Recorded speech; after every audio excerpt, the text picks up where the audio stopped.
Israel is marking 2 years since the October 7th attacks by the militant group Hamas and other Palestinian factions.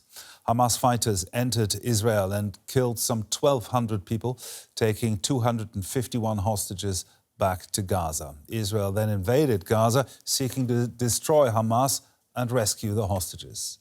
Both sides are now looking for a way to end the war, which has killed tens of thousands.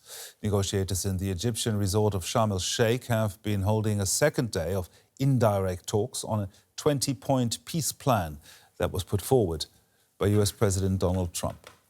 Now let's talk about this with Ehud Olmert. He was Israel's prime minister from 2006 to 2009 and joins us from Tel Aviv today. Welcome back to DW, Mr. Olmert. 2 years later, when you think about October 7th and everything that followed, how has your understanding of that day evolved?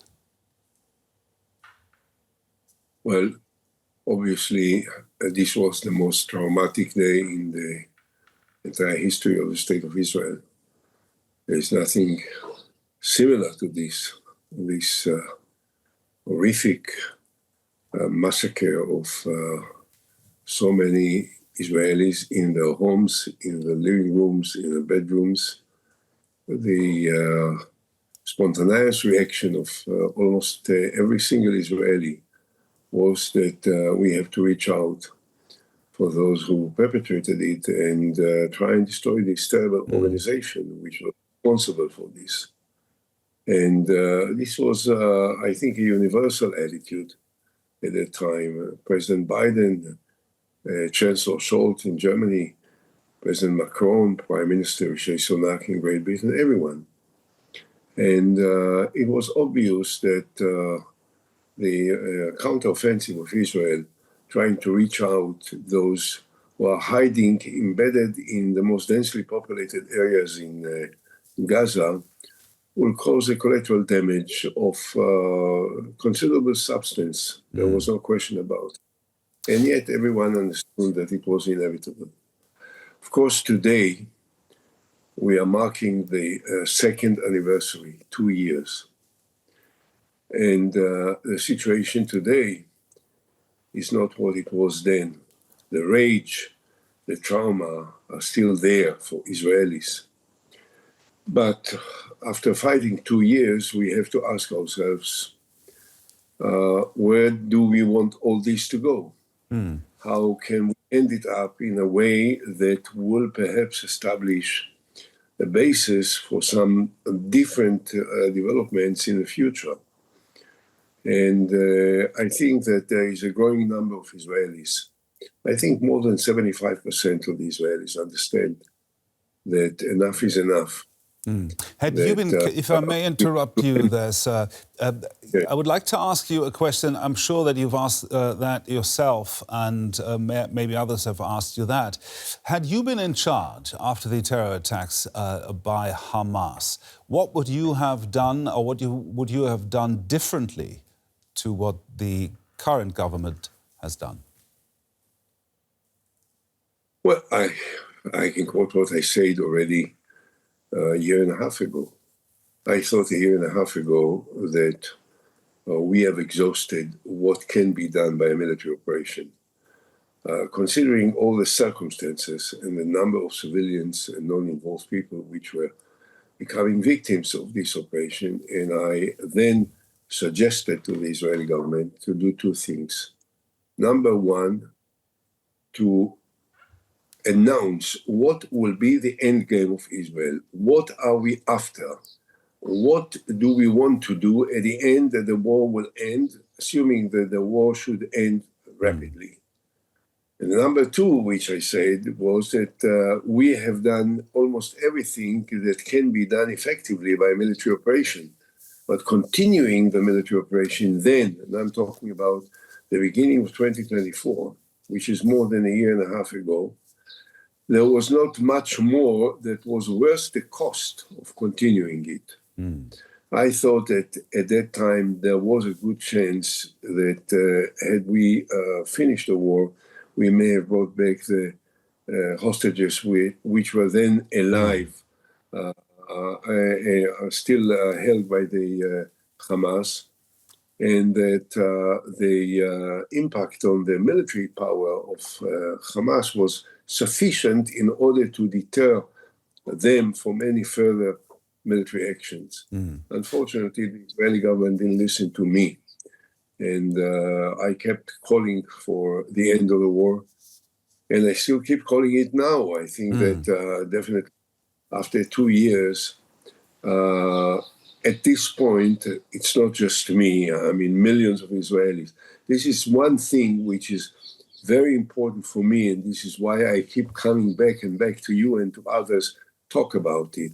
It is important that people across the world, definitely in Germany, will know that millions of Israelis think that the war should stop, that we are against any further military actions, that we are not looking to kill more innocent, non-involved Palestinians. This is not the purpose, this is not the objective, this is not the desire of Israelis. We want our hostages back, we want to end the war, and we want to help establish a process that will bring security to Israel with the control of security forces of Palestinians and Arabs in Gaza that will block Hamas for good. Now, you have not only called for an end to the war repeatedly, but you have also called some of Israel's actions in Gaza war crimes. Others have said Israel's actions would be genocide. Would you agree with that? No. I said what I said, and I'll repeat it. No genocide. There was never a genocide. We were not close to genocide. There was never a policy of Israel to commit suicide, to commit genocide. I think it's taking it well beyond the real realistic limits. There were war crimes. War, which is since more than half a year already, the war was becoming illegitimate in the eyes of most Israelis. When most of the former commanders of the Israeli army or the Mossad or the security services, some of the warriors and the pilots that were attacking Iran, I mean, and that won the admiration of everyone, they said, enough is enough. There is no any reason to continue the war. And in what appears to be a illegitimate expansion of the war, soldiers are killed, hostages may be lost, and many non-involved Palestinians are killed. This is a crime, and we had to caution against it, to warn against it, to criticize it, and to do everything possible in order to stop it. Now let's talk about these indirect negotiations that are going on in Egypt at the moment. Are you hopeful they can end the war, and shouldn't the Israeli government go into more direct talks? I don't know about the direct talks. Of course, the psychological constraints of talking directly with Hamas seems to be insurmountable. And maybe it's not necessary. We have the Egyptians there, the Qataris, the Americans that are brokering it, and they did it in the past. And I think that they know what needs to be done, and I think that we should know what needs to be done from our side. We have to commit ourselves to end the war now. And this is a precondition for receiving all the hostages back. The 48, the 20 who we believe are still alive, and the rest, the bodies of the other hostages. And that has to be the end of it. Now, I don't know, I have to say, and I suggest I will not create too inflated expectations that will actually happen. It depends on one person, and this person is Donald J. Trump.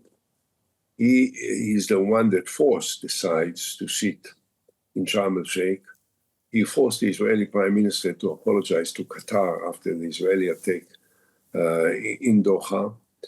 And I think that whether or not Netanyahu is happy about this process, but he doesn't seem to be able to ignore the expectation, perhaps the order of President Trump. So the president has enormous power of persuasion.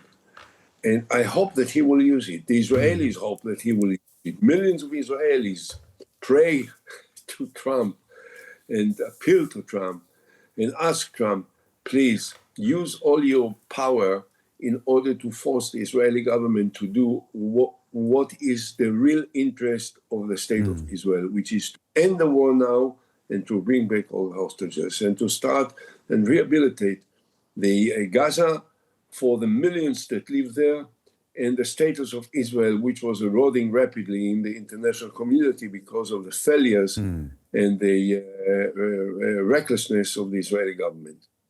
Now, you have guided Israel through both war and peace talks. Given where you are now, do you believe that a lasting peace is possible and within reach?